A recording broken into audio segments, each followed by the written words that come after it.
আসসালামু আলাইকুম ওয়া রাহমাতুল্লাহ।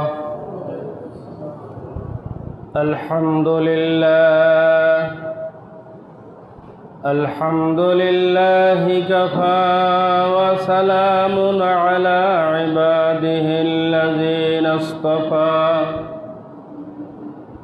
আউযু বিল্লাহি মিনাশ শাইতানির রাজীম। বিসমিল্লাহির রহমানির রহিম। ইয়া আইয়ুহাল্লাযীনা আমানুত্তাকুল্লাহা ওয়াল তানজুর নাফসুম মা কদ্দামাত লিগাদিন ওয়াত্তাকুল্লাহা ইন্নাল্লাহা খাবীরুম বিমা তা'মালুন। وقال النبي صلى الله عليه وسلم إن الحسد يأكل الحسنات كما تأكل النار الحطب أو كما قال عليه الصلاة والسلام. فقد قال الله تعالى في شان حبيبه آمرا ومخبرا إن الله وملائكته يصلون على النبي يا أيها الذين آمنوا صلوا عليه وسلموا تسليما. اللهم صل على سيدنا مولانا محمد وعلى آل سيدنا مولانا محمد. اللهم صل على سيدنا مولانا محمد وعلى آل سيدنا مولانا محمد. كنز الكرم مولى النعم هدي الأمم لشريعته. اللهم صل على سيدنا مولانا محمد وعلى آل سيدنا مولانا محمد. মুআজ্জাজ হাজিরিন, উপস্থিত ওলামায়ে দ্বীন, তুল্লাবায়ে নিজাম, অত্র মৌলভীপাড়া জামে মসজিদে আগত বিভিন্ন বয়সের মুসল্লিয়ান ইকরাম, আল্লাহ রাব্বুল আলামিনের দরবারে লাখো কোটি শুকরিয়া যে যিনি আমাদেরকে মাহে জিলহজের 25 তারিখ 1433 হিজরি সালের শেষ জুমা আল্লাহ পাক আমাদেরকে মসজিদে হাজির হওয়ার তৌফিক দান করেছেন। এই জন্য আল্লাহ রাব্বুল আলামিনের দরবারে শুকরিয়া আদায় করি, আলহামদুলিল্লাহ। দরুদ ও সালাম আকা নামদার তাজদার মদিনা জনাবে মুহাম্মদ রাসূলুল্লাহ সাল্লাল্লাহু আলাইহি ওয়াসাল্লামের। সম্মানিত হাজিরিন, আজকে 12 জুন 2026 ইংরেজি, 25শে জিলহজ 1433 বাংলা, 29শে জ্যৈষ্ঠ 1433 বাংলা, আর হিজরি হলো 1447। আমি কালামে হাকিম থেকে একখানি আয়াত তেলাওয়াত করেছি। এটার সারমর্ম হচ্ছে আগামী দিন তথা মৃত্যু পরবর্তী জীবনের জন্য সঞ্চয় সংগ্রহ করা। আল্লাহ পাকের কালামের আয়াতের অর্থটাই সরাসরি শুনি। আল্লাহ পাক কি বলছেন? ইয়া আইয়ুহাল্লাযীনা আমানু, হে ঈমানদারগণ। আল্লাহ পাক কাদেরকে আহ্বান করছেন? ঈমানদারদেরকে, মুমিনদেরকে, মানে যাদের মধ্যে আল্লাহর প্রতি বিশ্বাস আছে, যারা আল্লাহকে বিশ্বাস করে, পরকালকে বিশ্বাস করে, জান্নাত জাহান্নাম বিশ্বাস করে, নবী রাসূলদেরকে বিশ্বাস করে, কোরআন আসমানি কিতাবকে যারা বিশ্বাস করে তারাই তো মুমিন নাকি? তা আল্লাহ পাক সেই মুমিনদেরকে উদ্দেশ্য করে বলতেছেন যে হে মুমিনগণ, ইত্তাকুল্লাহ, তোমরা আল্লাহকে ভয় করে চলো। এমনি তো তারা মুমিন, আল্লাহর উপরে বিশ্বাস আছে, তারপরেও আল্লাহ পাক আবার বলতেছেন যে তোমরা আল্লাহকে ভয় করে কি করো? জীবন যাপন করো। আর কি করো? ওয়ালতানজুর নাফসুম মা কদ্দামাত লিগাদিন। ওয়ালতানজুর, প্রত্যেক মানুষেরই ভেবে দেখা উচিত, প্রত্যেক মানুষেরই নজর করা উচিত, প্রত্যেক মানুষেরই এটা হিসাব নিকাশ মিলানো উচিত। মা কদ্দামাত লিগাদিন, আগামীকালের জন্য সে কি প্রেরণ করেছে। এখানে আগামীকাল বলতে মৃত্যু পরবর্তী জীবন, অর্থাৎ মৃত্যুর পরবর্তী জীবনের জন্য আপনি কি আমলটা পাঠাইছেন, যে আমলের কারণে আপনি কবরে আরামে থাকবেন। আপনি মরার আগে কবরে কি পাঠাইছেন, যে যার মাধ্যমে কবরে আপনি এসির মধ্যে থাকবেন, কবরে আপনি জান্নাতের সাথে আপনার কবরটা লিঙ্ক আপ হবে, কবরে আপনি কি করবেন? বেহেশতের হাওয়া, বেহেশতের সুগন্ধি আপনি কবরে অনুভব করবেন। এই ধরনের কবরে যাওয়ার জন্য, এই ধরনের ভালোভাবে কবরে থাকার জন্য আপনি আমি কি প্রেরণ করেছি, আল্লাহ পাক এটা মানুষের কাছে প্রশ্ন করেছেন। মানুষকে প্রশ্ন করেছেন যে বা মানুষকে চিন্তা করতে বলেছেন। ওয়াল তানজুর, এখানে আমর হাজের মারুফের সিগা আছে। অবশ্যই অবশ্যই চিন্তা করা উচিত প্রত্যেকটা মুমিনকে যে মা কদ্দামাত লিগাদিন, সে আগামীকালের জন্য কি পাঠাইছে। আপনার কবরের জীবনের জন্য আপনি কি পাঠাইছেন, সেখানে ভালো থাকার জন্য আপনার কি প্রস্তুতি আছে, আপনি কি আমলটা নিয়ে যাচ্ছেন কবরে। এটা আল্লাহ রাব্বুল আলামিন প্রত্যেকটা মুমিনকে কি করতে বলছেন? ভেবে দেখতে বলেছেন, চিন্তা ভাবনা করতে বলেছেন। ওয়াত্তাকুল্লাহ, এরপরে আল্লাহ পাক বলছেন, আবারও আল্লাহ পাক বলছেন তোমরা আল্লাহকে ভয় করে চলো। ইন্নাল্লাহ খাবীরুম বিমা তা'মালুন, নিশ্চয়ই আল্লাহ পাক অনেক বেশি খবর রাখেন তোমরা যা আমল করো। তোমরা কি কি আমল করো এটা আল্লাহ পাক ভালো খবর রাখেন। প্রত্যেকটা এখানে শব্দ এমন মানে সুপারলেটিভ ডিগ্রি ব্যবহার করা হয়েছে, আসমায়ে মুবালেগা, অর্থাৎ তিনি খবীর, অনেক অনেক বেশি অভিজ্ঞ, মানে অনেক মানে সব কিছু যিনি জানেন। তোমরা যা আমল করো তা মালুম, তোমরা যা আমল করো তোমাদের আমল সম্পর্কে অনেক বেশি মানে সম্পূর্ণরূপে সুন্দরভাবে যিনি অবগত আছেন, সেই আল্লাহ তোমাদেরকে আহ্বান জানাচ্ছেন যে তোমরা মৃত্যু পরবর্তী জীবনের জন্য কি করো? কিছু সংগ্রহ, মানে ভালো কিছু পাঠাও, ভালো কিছু তোমরা সংগ্রহ করো। এখন আপনার মধ্যে কবরের জীবনের জন্য তৈয়ার বা প্রস্তুতি আছে কি না, এজন্য হাদিসে কিছু আলামতের কথা বলা হয়েছে, হাদিসে কিছু লক্ষণের কথা বলা হয়েছে। এমনি যদি আপনি খালি বলেন যে হ্যাঁ কবরের জন্য আমি অনেক কিছু করতেছি, কবরের জন্য আমি তৈয়ার আছি, কবরের জন্য আমার সব কিছু রেডি আছে, শুধু মুখে বললে হবে না। এটার কিছু কাজ আছে যেটার মাধ্যমে আসলেই আপনি কবরের জন্য প্রয়োজনীয় প্রস্তুতি নিছেন, এটা বোঝা যাবে। এক নম্বরে বলা হয়েছে যে আপনার জিহ্বাকে সংযত করতে হবে, আপনার জবান। রাসূল সাল্লাল্লাহু আলাইহি সাল্লাম বলেছেন, মাই আজমাল্লি মা বাইনা লিহিয়াইহি ওয়া মা বাইনা রিজলাইহি আজমাল্লাহুল জান্নাত, আও কামা ক্বালা আলাইহিস সালাতু ওয়াস সালাম। যে ব্যক্তি জবানের দুইটা মাঝখানের যে জিনিসটা, এটার নাম হলো জিহ্বা।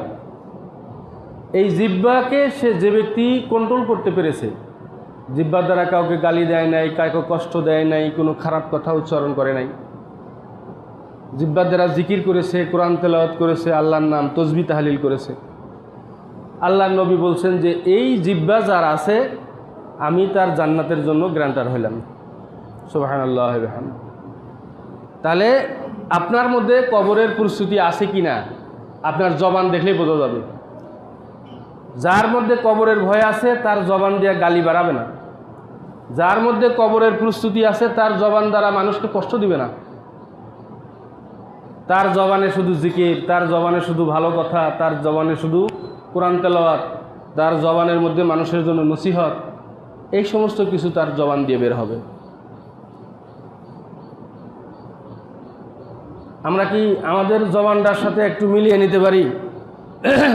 আমাদের জবানটা আমরা কি কাজে ব্যবহার করি? আমাদের জবানটা কি সেই পর্যায়ে আছে? আল্লাহর নবী কি আমাদের জন্য জামিনদার হবে জান্নাতের?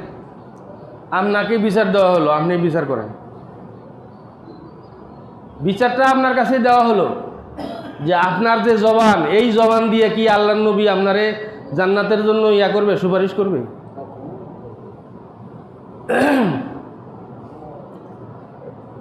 নিজের বিচার নিজেই করেন।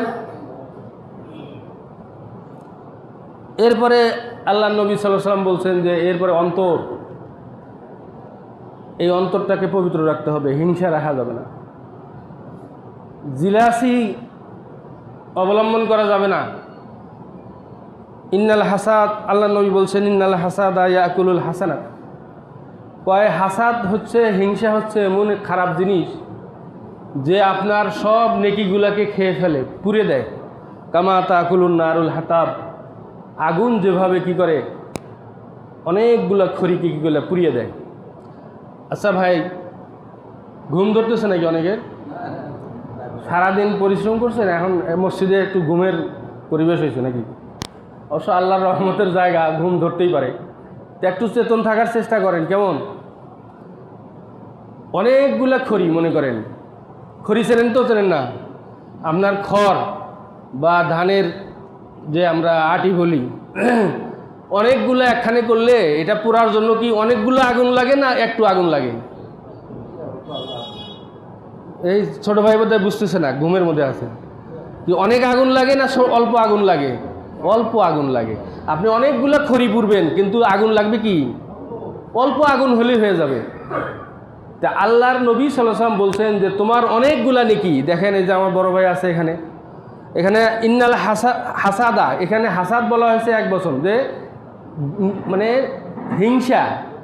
এটা কি করে? ইয়াকুলুল হাসানাতি, মানে হাসানাত বলা হয়েছে, মানে হাসানা মানে হলো একটা নেকি, হাসানাত মানে হলো অনেক নেকি। তা আল্লাহর নবী বলছেন যে হিংসা হলো ছোট, হিংসা হলো কি ছোট, কিন্তু তোমার অনেক নেকি, মানে অনেকগুলা খড়ি।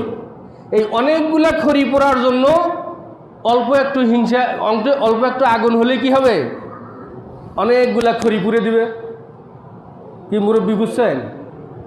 তাহলে আপনার যদি অনেক নেকি থাকে, তাহলে এটা ধ্বংস করার জন্য হিংসা লাগবে কতটুকু? হিংসা কতটুকু লাগবে? অল্প হানা হিংসা হলেই হয়ে যাবে।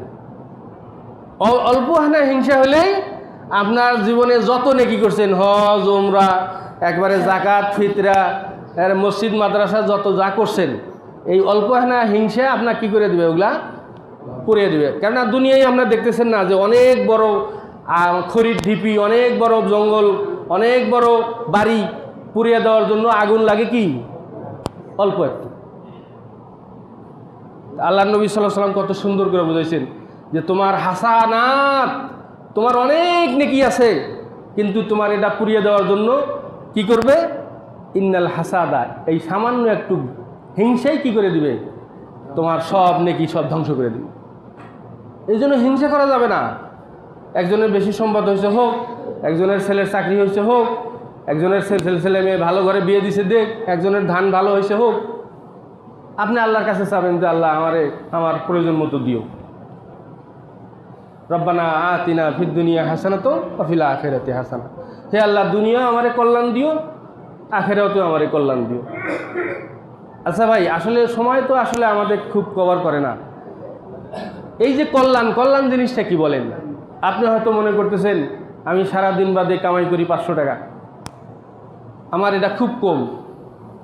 কিন্তু আপনি 500 টাকা দিয়ে সুন্দরভাবে চাল ডাল সবজি কিনে খাইতেছেন, আপনার কোনো অসুখ বিসুখ নাই, আপনি সুন্দরভাবে আরামসে ঘুমাইতেছেন। আপনার পাশের বাসার ভাই সারা দিনে কামাই করে, মনে করেন সুদ ঘুষ জাল মানে ডাইন বাম সব কিছু মিলিয়া মনে করেন 5,000 টাকা বা 10,000 টাকা কামাই করে, তাহলে আপনার হলো 500 টাকা। আর পাশের বাড়ির ভাই কামাই করে কত? 10,000 টাকা। কিন্তু তার কিডনি ডায়ালিসিস করা লাগে, হার্টের সমস্যা, রিং করার লাগে, মাসে লাগে হলো একটা রিং করাতে লাগে 70,000 টাকা। তো তার হার্টের সমস্যা, তার কিডনির সমস্যা, তার অনেক প্রবলেম, তার ছেলে একটা প্যারালাইজড, হয়তো আর ইত্যাদি ইত্যাদি, থাকতে পারে না। এখন দেখা যাচ্ছে যে সে কামাই করছে আপনার সে কয় গুণ বেশি। আপনি 500 টাকা কামাই করছেন, উনি দিনে কামাই করে কত? 10,000। তা আপনার 500 টাকা দিয়ে সুন্দরভাবে খাইয়া নাকে সরষের তেল লাগিয়ে নাক ডেকে ঘুমাইতেছেন আপনি, মানে আপনার কোনো প্যারা নাই। আর আরেকজনের 10,000 টাকা কামাই করেই আরও চিন্তা করতেছে আরও 60,000 টাকা হাওলাত করে কালকে তার রিং লাগাইতে যাইতে হবে হাসপাতালে। এখন বলেন আপনি সুখে আছেন না হে সুখে আছে? 500 টাকা আল্লাহ সুখে আছে না? আল্লাহর কাছে এই জন্য চাইতে হবে যে আল্লাহ পরিমাণের দরকার নাই, 500 না 1000 এটা তুমি বুঝবা, আমি বোঝার দরকার নাই। রব্বানা আতিনা ফিদ দুনিয়া হাসানা, হে আল্লাহ দুনিয়া আমারে কি দাও? কল্যাণ দাও, বরকত দাও। দুনিয়া আমারে যদি তুমি 500 টাকা দিয়ে বরকত দাও 500ই, 200 টাকা দিয়ে বরকত দাও 200ই যথেষ্ট। আমারে যদি দুনিয়ায় তুমি 50 টাকা দিয়ে বরকত দাও আমার 50 টাকাই যথেষ্ট। আমার 50,000 টাকার, আমার 10,000 টাকার, আমার 1 লাখ টাকার দরকার নাই কেন, যেটার মধ্যে বরকত নাই। আল্লাহ এত সুন্দর দোয়া আপনাদেরকে আমাদেরকে শিক্ষা দিয়েছে, এত সুন্দর ট্রেনিং আল্লাহ পাক আমাদেরকে দিয়েছেন। রব্বানা, হে আমাদের পালনকর্তা, আতিনা আমাদেরকে দাও ফির দুনিয়া, দুনিয়ার মধ্যে হাসানা, কল্যাণ, বরকত, উত্তম ভালো কিছু সুন্দর। অফিল আখেরাতে হাসানা, আখেরাতেও আমাদেরকে হাসানা দিও, আখেরাতেও আমাদেরকে বরকত দিও, আখেরাতেও আমাদেরকে কল্যাণ দিও। সেটা কীরকম কল্যাণ? এই আলোচনাগুলো প্রায় আমি করি, তারপরে একটু রিপিট করতেছি। মনে করেন আপনি আখেরাতে নিয়ে গেছেন 200 নেকি, মিজানের পাল্লায় মাপ দেওয়ার পরে দেখা গেল আপনার নেকি 200 আর গুনাহ 199টা। আপনার কিসের পাল্লা ভারী হবে? এই ভাই তো বলতেই পারবে না, ঘুমের মধ্যে আছে। কিসের পাল্লা ভারী হবে? নাই, এই জগতে নাই। আপনি আখেরাতের কথা বলতেছিলাম তো, আপনি ওই জায়গায় গেছিলেন। আচ্ছা, আপনার নেকি 200 আর গুনাহ হয়েছে 199টা। কিসের পাল্লা ভারী হবে? আপনার নেকির পাল্লা। তাহলে আপনার ফয়সালা কি? ফাআম্মা মান সাকুলাত মাওয়াজিনুহু ফাহুয়া ফি ঈশাতির রাদিয়া। যার নেকির পাল্লা ভারী হবে সে জান্নাতে চলে যাবে, তাই না? তাহলে আপনি জান্নাতে চলে গেলেন। আপনার পাশেই আর এক দেখা যাবে যে হাফেজ সাহেব, কারি সাহেব বা হাজি সাহেব বা অনেক প্রফেসর সাহেব বা মাস্টার সাহেব, হে নেকি নিয়ে গেছে 1 লাখ। তাহলে আপনার সে অনেক বেশি নেকি নিয়ে গেছে না? এখন মাপ দিয়ে দেখা গেল তার গুনাহ হয়েছে 1,01,টা। গুনাহ হয়েছে কয়টা? 1,01,টা। তার পাল্লা ভারী হয়েছে কোনটা? গুনারটা। ওই প্রফেসর সাহেব এখন কোন দিকে পাঠাবে? প্রফেসর সাহেব কোন দিকে পাঠাবে? তা ওনার 1 লাখ নেকি নিয়ে লাভ হইল কি ভাই? ওনার 1 লাখ নেকি নিয়ে হাসরে যে লাভটা হইল কোথায়? আপনি তো 200 নিয়েই পাস, আপনি 200 নিয়েই পাস। আল্লাহ পাক বলছেন যে তোমরা এই দোয়া করো যে রব্বানা আতিনা ফিদ দুনিয়া হাসানা ওয়া ফিল আখিরাতি হাসানা, মানে আমাকে দুনিয়ায় কল্যাণ দাও, অল্প টাকায় হলেও দাও কল্যাণ, অল্প আবাদ হলেও কল্যাণ দাও, অল্প ফসল হলেও কল্যাণ দাও। আখেরাতেও আমার নেকি অল্প হোক আর বেশি হোক, আমার গুনার চেয়ে যেন আমার নেকি বেশি থাকে, আখেরাতেও আমারে কল্যাণ দাও। এটাই হচ্ছে আল্লাহর কাছে আমাদের চাওয়া। আল্লাহর কাছে চাওয়া কি? দুনিয়া আমাদেরকে কল্যাণ দাও, আখেরাতেও আমাদেরকে কি দাও? কল্যাণ দাও। পরিমাণটা মুখ্য নয়, হিসাবটা মুখ্য নয়। সম্মানিত ভাইয়েরা, আমরা আল্লাহ যদি সুযোগ দেয় বাকি আলোচনাটা ইনশাআল্লাহ আগামী সপ্তাহে করব।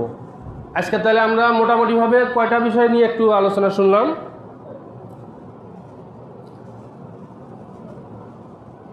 যাক, মোটামুটিভাবে যে আমাদের পরকালীন জীবনে, কবরের জীবনে আমি প্রস্তুত আছি কিনা, আমার তৈয়ার আছি কিনা, এটা বোঝার জন্য 1 নম্বর আলামত হলো আমার জবানটা কি থাকতে হবে? ফ্রেশ থাকতে হবে। এই জবান দ্বারা কোনো মানুষকে কষ্ট দেওয়া যাবে না, জবান দ্বারা গালি দেওয়া যাবে না, আমার জবান দ্বারা কি করা যাবে না? ফাহেসা কথা বলা যাবে না, কোনো অশ্লীল কথা, আজে বাজে কথা উচ্চারণ করা যাবে। 2 নম্বর হলো আমার অন্তরটা পবিত্র রাখতে হবে, এটার মধ্যে কোনো হিংসা জায়গা দেওয়া যাবে না।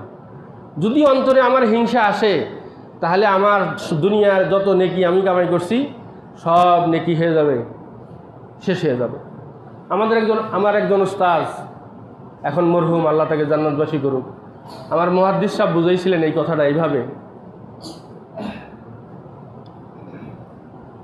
যে আসলে সামান্য একটু হিংসা বা সামান্য একটু আগুন কিভাবে বিশাল খড়ির লটকে, বিশাল বাড়িঘরকে পুড়িয়ে দেয়, জ্বালিয়ে দেয়।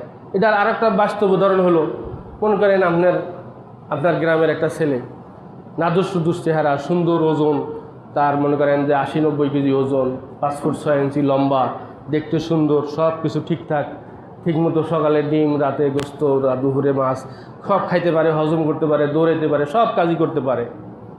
এত বড় নাদুস সুদুস একটা ছেলেকে মেরে ফেলার জন্য কত কেজি বিষ লাগবে? বিষ লাগবে কয় কেজি? কি ভাই, কয় কেজি বিষ লাগবে? সামান্য একটু বিষ হলে কি, খালি ইঞ্জেকশন একটা পুশ করে দিলেই কি কাটিয়ে পড়ে যাবে না? তো হিংসাটা হচ্ছে এই বিষের মতো, হিংসাটা হচ্ছে বিষের মতো। আপনার বিশাল নেকি, পাহাড়ের সমান নেকি করে ফেলাইছেন, কিন্তু ওটার নিচ দিয়ে খালি যদি সামান্য একটু হিংসা পুশ করে দেওয়া যায়, ওটা বিষের মতো কাজ করবে, কইরা আপনার পুরা নেকিটারে কি করে দিবে? ধ্বংস করে দিবে। এই জন্য কারো উপরে হিংসা বিদ্বেষ করেন না, কারো উপরে কী করেন না, এই জিলাসিটা কাজে লাগেন না। আল্লাহ রাব্বুল আলামিন আমাদেরকে বিশুদ্ধ অন্তর দান করুন, আমাদেরকে জিহ্বাকে সংযত করার, হেফাজত করার, জিকির আজগারে মশগুল রাখার জন্য তৌফিক দান করুন। আমিন। ও আখিরু দাওয়ানা আলহামদুলিল্লাহি রাব্বিল আলামিন।